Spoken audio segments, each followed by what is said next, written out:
আজকের ফটোশপ টিউটোরিয়ালে আমরা দেখব কিভাবে টেক্সট পোর্ট্রেট ইফেক্ট তৈরি করা যায়। যে কোনো ছবির উপরেই মূলত টেক্সট পোর্ট্রেট ইফেক্ট তৈরি করা যাবে। আমাদের আজকের এই টিউটোরিয়ালটি দেখলে আপনি সেই কাজটি পুরোপুরি করতে পারবেন। তো এখানে যে ছবিটি আছে এই ঠিক এইরকমই আমরা তৈরি করব। তো এই কাজটি করার জন্য আমরা নতুন একটি এই ছবিটি নিচ্ছি। তো এই ছবিটিকে প্রথমে আমরা আনলক করে নেব। প্রথমে এই ছবিটিকে আনলক করে নিতে হবে। এখানে ডাবল ক্লিক করে আনলক করে নিচ্ছি। আনলক করে নেওয়ার পর ছবিটিকে সাদা কালো করব। কন্ট্রোল প্রেস করে ইউ প্রেস করছি। ইউ প্রেস করার পর আমরা এখান থেকে স্যাচুরেশন দেখতে পাচ্ছি। এই স্যাচুরেশন এখান থেকে -100% করে ওকে লেখাতে ক্লিক করছি। এরপর আমরা ক্লিক করব ফিল্টারে। ফিল্টার থেকে আমরা ক্লিক করছি ব্লার। ব্লার থেকে গসিয়ান ব্লার।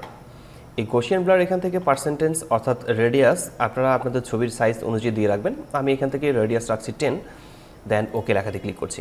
আমরা এই ছবিটিকে পিএসডি ফাইলে সেভ করে রাখবো।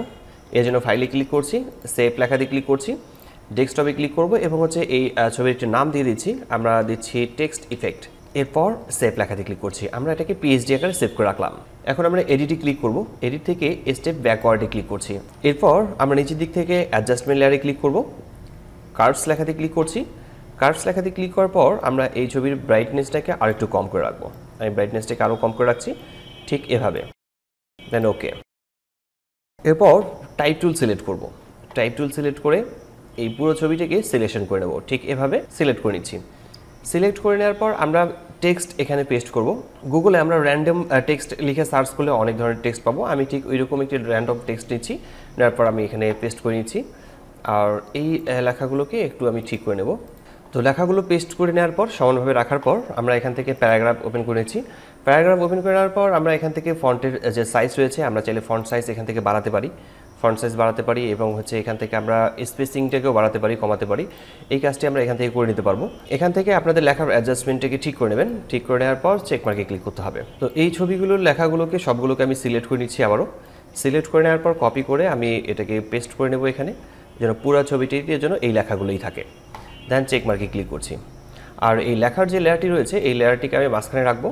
এই লেখার লেয়ারটিকে আমরা স্মার্ট অবজেক্টে কনভার্ট করার জন্য এখানে রাইট বাটন ক্লিক করছি, কনভার্ট টু স্মার্ট অবজেক্টে ক্লিক করব। তো এই লেয়ারটির উপরে আমরা যে পিএসডি ফাইলটি সেভ করেছিলাম সেই ফাইলটিকে মূলত এই লেয়ারটির উপরে রাখবো। এজন্য আমরা ক্লিক করছি ফিল্টারে। ফিল্টার থেকে আমরা চলে যাব ডিস্টর্ট। ডিস্টর্ট থেকে আমরা এখান থেকে দেখতে পাচ্ছি ডিসপ্লেস অপশন রয়েছে, ডিসপ্লেসে ক্লিক করছি এবং ডিসপ্লেসে এখান থেকে 10 থাকবে, নিচেও 10 থাকবে এবং নিচের দিকে কোনো পরিবর্তন করার কোনো প্রয়োজন নেই। এরপর আমরা এখান থেকে ওকে লেখাতে ক্লিক করছি।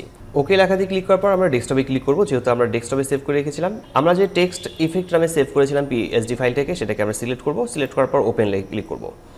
ওপেন করলে ঠিক এরকম আসবে। এরপর আমরা এই ছবির লেয়ারটিকে ধরে আমরা উপরে রাখবো, ঠিক এখানে।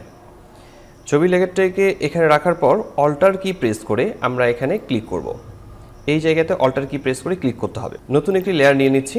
এই নতুন লেয়ারটিকে ড্র্যাগ করে সবার নিচে নামাবো। এবার ফরগ্রাউন্ড কালার এখানে আছে ব্ল্যাক। আমরা কিবোর্ড থেকে অল্টার কি প্রেস করে ব্যাক স্পেস প্রেস করে আমরা এই লেয়ারটিকে ব্ল্যাক ফিল করব। এরপর আমরা এই ছবিটিকে ক্রপ করব। ক্রপ করার জন্য আমি এখান থেকে রেক্ট্যাঙ্গেল মার্কিং টুল সিলেক্ট করছি। যতটুকু এরিয়া দরকার ততটুকু এরিয়া আমরা এখান থেকে সিলেক্ট করে নেব। কিবোর্ড থেকে অল্টার প্রেস করে আই এবং হচ্ছে পি প্রেস করব। আমাদের এখানে ক্রপ হয়ে যাবে। এরপর কন্ট্রোল প্রেস করে ডি সিলেক্ট করে নেব।